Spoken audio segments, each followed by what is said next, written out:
Good morning, this is Dr. Turner for Integrated Math 2. Today we're finishing up Unit 7. 7.5 is looking at trigonometric identities. Specifically, we're going to be using properties of right triangles to be able to solve for a given trig value, given another trig value. So I might give you sine and ask for cosine and vice versa. There's two ways to do this. The first, being the easier, is if you are given if you're given a ratio involving two sides of a right triangle. Let's say here I have 6 and 10. So I would be giving you that the sine of this angle is 3 over 5 or 6 over 10. And I could ask you to find cosine. Sometimes you'll be given the diagram, sometimes you have to write it out yourself. So in this case, I know that the sine ratio for this given angle is opposite, of course, over hypotenuse, which is 6 over 10. To write cosine, I need adjacent over hypotenuse. I'm missing the adjacent side. This goes back to Math 8, where if you have two sides of a right triangle, you can always solve for the third side using Pythagorean theorem. Remember that Pythagorean theorem is a squared plus b squared, and that's equal to c squared. C always has to be your hypotenuse. Remember that C is always the longest side, or the side opposite your right angle. So in this case, if I'm solving for x, I would have 6 squared plus x squared, and that is equal to 10 squared. So using that, then I would write out the arithmetic. 6 squared is 36. 10 squared is 100. To solve for x, I would first subtract 36 on both sides, and then take the square root. Remember that a square root always has two values, a positive and a negative, but because we're talking about length, we only care about the positive value, which is 8. So once I have that missing side, which is 8 in this case, now I can go back and write the ratio. Cosine is adjacent over hypotenuse, so for this given angle, that would be 8 over 10. Now, when you're doing these, if you'll remember, this is Pythagorean theorem, obviously. In Math 8, we talked about what are known as Pythagorean triples. This is a faster way to identify a missing side if you recognize these patterns. The most common are multiples of 3, 4, 5, 6, 8, 10, 9, 12, 15, etc., and they'll continue to go down in that pattern. And then also you have 5, 12, 13, 10, 24, 26, etc.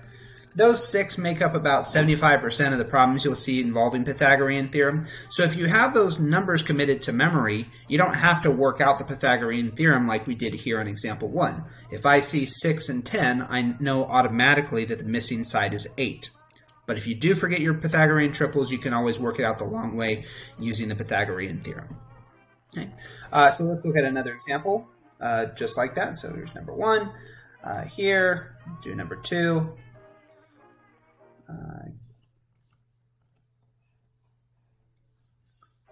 So let's say I have 5 and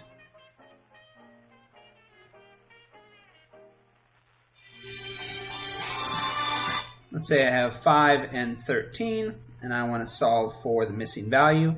So in this case, my given information would be sine of an angle is 5 over 13, opposite over hypotenuse. So to solve for cosine, I need to know the adjacent side. Using my triples or Pythagorean theorem, I need to solve first for x. If you are comfortable with your Pythagorean triples, we have 5 and 13, so I already know automatically that that missing value is going to be 12. Or, if I don't, then you're doing Pythagorean theorem to solve for 12. Once you have that, then you can write the cosine, which would be 12 over 13.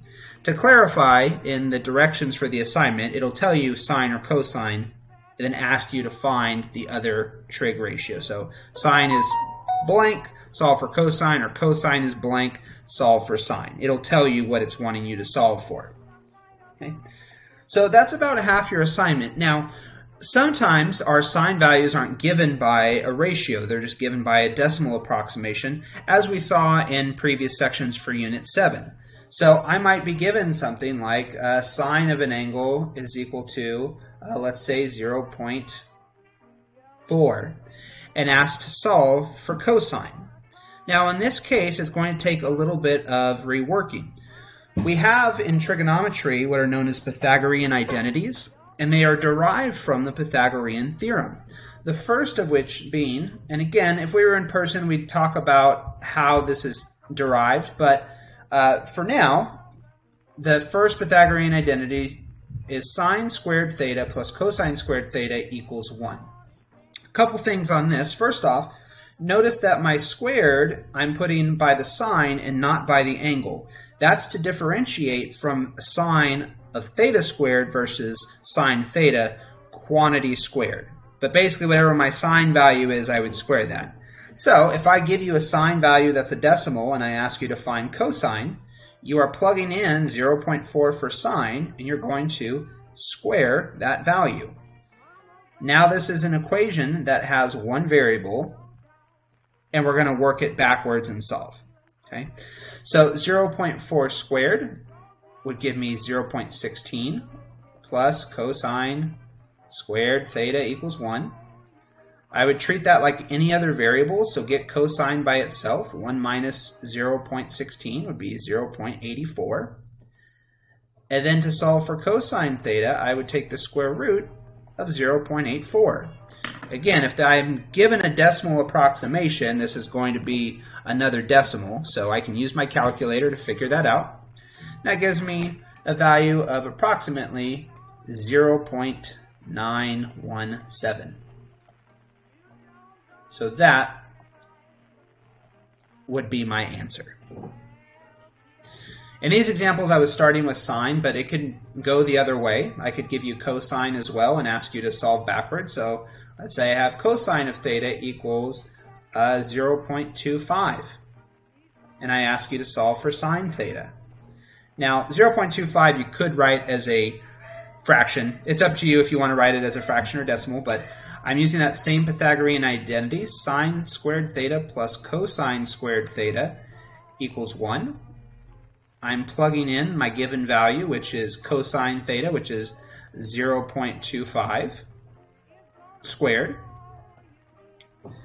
And then I am solving for sine theta. So I'll do 0.25 times 0.25, which should be 0.0625. Just to double check.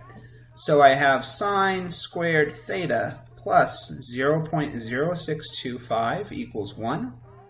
I'm going to subtract 0.0625 from 1 to get 0.9375. And then to solve for sine theta, I'll take the square root. So square root of 0.9375 gives me approximately 0.968.